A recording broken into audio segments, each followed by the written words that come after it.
Hello everyone. Well, as you can see, I got me a new goodie to play with. This is called a Diagraph, or a Diagraph. I think it's Diagraph. What it does is you select a letter or a number. You select the letter with this, so right now it's set to W, or a number with this arrow, which is in here, or a comma or a semicolon, a slash, a dot, or a dash. And of course you got 1 through, actually you got 2 through 9. I guess you got to use the L if you want a 1. No, the I. So I did that to save a little room or work. But anyways, you select what you want to write. And how I knew what, nobody at the sale knew what this was. I knew what it was because we have one at work. The one at work is like 105 years newer. But it's still the same principle, and it looks similar. Other than the one at work, you got to rotate this. To rotate it, you grab this handle up here and turn it. But what it'll do is you put a piece of paper in here, and you select the letter, and you just make your stencil, and then you can lay your stencil on something and spray paint it, and it leaves the words. The most common place you've probably seen it is like on military vehicles when they write the numbers, you know, on the vehicle. Little place foot here. That's where you've probably seen it a lot. We use it at work for marking hoppers, you know, steel only, aluminum only, wood only, on items like pallet racking, you know, 2,500 pound capacity. They use it on the forklifts to give the forklifts the number, you know, forklift 372 or whatever it would be. Things like that. I guess I could show you what I found on it so far. I found one of these online that said they was claiming it was first created in 1895. So you can see this says V 1914, so I'm assuming that's version 1914. But anyways, I can show you the label down here.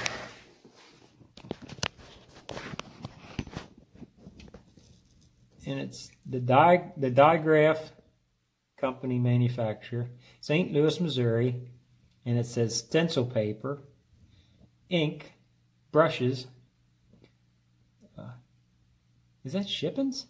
That's got to be shipping. Looks like shipping. Yeah, shipping room supplies. So that's the things I guess they made. But anyways, how it works is, if you can see in there, you see that little piece moving? That's pushing down on that pin. Well, it rusted, and these are tight tolerances down in the hole, so you get a little surface rust on here. Pin goes down, won't come up. That's what happened. Somebody at the sale probably pushed it down. Maybe when they first dug it out, somebody tried to use it. Well, they pushed down on this, and now it will not release. This here should go clear back to the screw. So, if you notice, the back side of these pins have a notch in them. That's the mechanism that pulls it back up out. There's a little, I don't know, let's call it a trigger. There's a little trigger that goes into there. So it'll pull it back out, and then once it gets all the way out, it completely disengages, I think. Or it might stay engaged, and then when you turn it, it moves to the next one. I'm not sure what. But anyways, it's not strong enough to pull back on this handle and pull the pin back up out. It's just a little, I don't know, 1/8 inch thick piece of metal in there. If I try to force this pin back up out via that, it's probably going to bend it or break it. So I have to get the pin back up out of there some other way.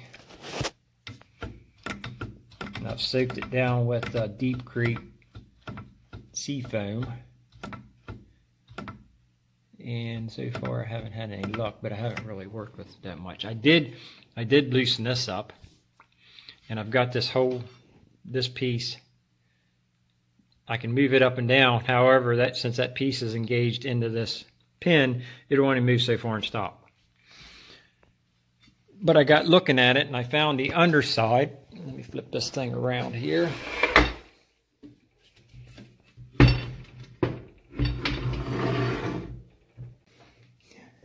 Right there's the one that's jammed. That's W. I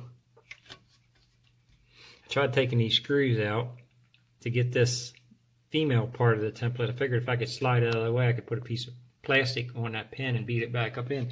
Because, I mean, I could take a screwdriver and stick it there, but I'm not 100% sure what type of metal that is. And if it's some soft metal, then I'll destroy it. So I wanted to get this template out of the way here and then put a nice piece of all 3/4 round plastic on it and tap that pin back up out of there. But it didn't work. Something's still holding that. I don't know what it is. But anyways, I will continue to work with this thing and I'll get that sucker apart one way or the other. So let me go around with it here a little bit and see what we can come up with. Alright, so I was able to take a little bronze screwdriver, stick down in between that, and free it up. Now there you can see the template let loose.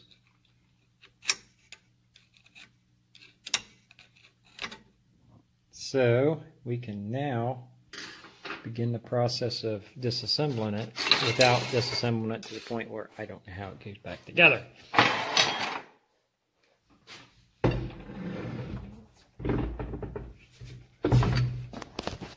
So, there's this mechanism.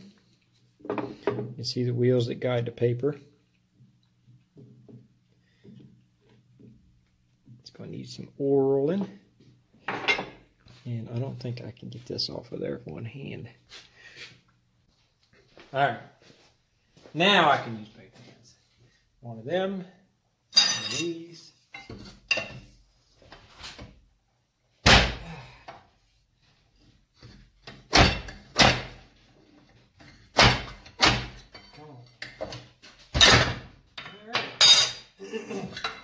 Got it out.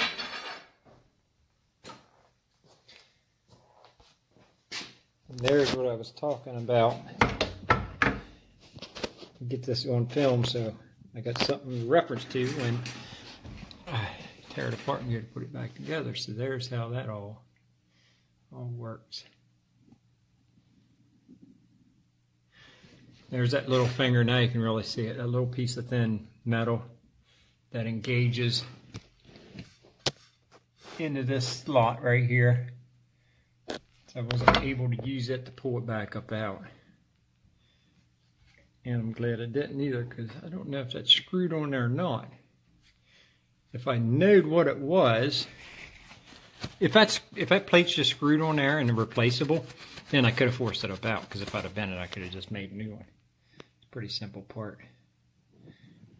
Determine that later. There's the part that pushes down on the pin. So, I think that's about the gist of that. So anyways, that's my diagraph, and I will have the functioning part here very shortly. Alright, so I de-pinned it. And I just realized something. This thing here is out of time now. But you'll notice a pinhole there, so it lines. So I'll be able to line it back up that pin. However, I just noticed that darn pin, which I might have done this when I pulled it up out and then pushed it back down in. That pin has drove up into the hole and it's barely sticking out. So now I'm going to have to, and it's a blind hole. Well, wait, it may not be, but if it is a blind hole, I'll have to drill and tap that thing to like a number 440 or something. Screw a little screw in it and use that to pull it up out. Oh, now I guess it is a blind hole. Of course, I think it might be sticking out under here. I might be able to stick something under there and pry it back up out. So I'm going to have to fix that. Oh, yeah, I want to show you fellas the underside. So that's what it looks like. And I found a screw that was bad somewhere. That's the two I took out. They're fine. Oh, over here. That screw was bad. It won't bite. So I'm gonna have to make a new screw. You can see the one on the left is a good screw and the one on the right is not. You can see the last two threads are going on it, so I'll have to make a new one of them up.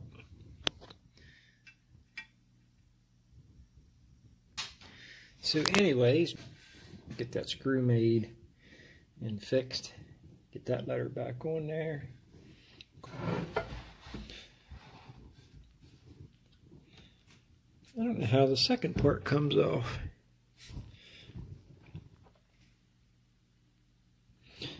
This and this unit should separate, but I don't quite see how it does that.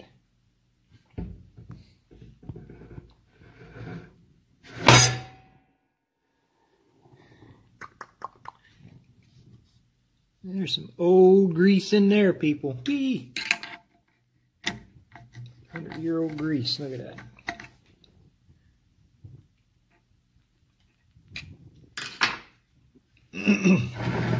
Gotta figure out how these two separate. There's the 100-year-old grease. Kind of brittle.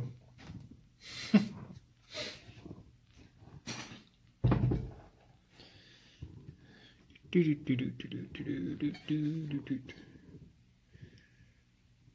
you can see the marks. That thing was put on a lathe. See the feed lines where my finger is? That was lathed out. So I guess if I get these two screws and these two screws out, then I can pull this plate up out of there, and that might reveal something. So let's have a look-see.